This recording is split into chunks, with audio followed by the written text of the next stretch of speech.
কাউকে মানসিক কষ্ট দিচ্ছেন, খুব যত্ন করে দিন যাতে কেউ টের না পায়। তবে নিজেকেও একটু তৈরি করে রাখবেন ভবিষ্যতের জন্য।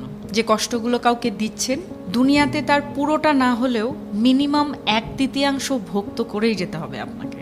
গোলাকার এই পৃথিবীতে আপনার দেয়া কষ্টগুলো ঘুরে ফিরে কিন্তু আপনার কাছে একদিন না একদিন ফেরত আসবে।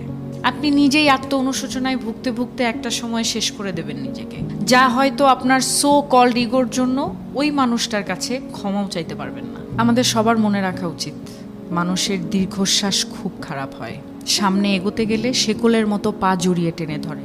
ভালো থাকুক আমাদের চারপাশের মানুষগুলো। ভালোবাসার মানুষ, ঘৃণার মানুষ, কাছের মানুষ, দূরের মানুষ সবাই ভালো থাকুক। অভিশাপ না দিলেও রুহের হায় বলে একটা কথা আছে, যাকে রিভেঞ্জ অফ নেচার বলে, যেটা আমাদের বিশ্বাস করতেই হবে। প্রকৃতি কিছু ভোলে না, সময়ের ব্যবধান মাত্র।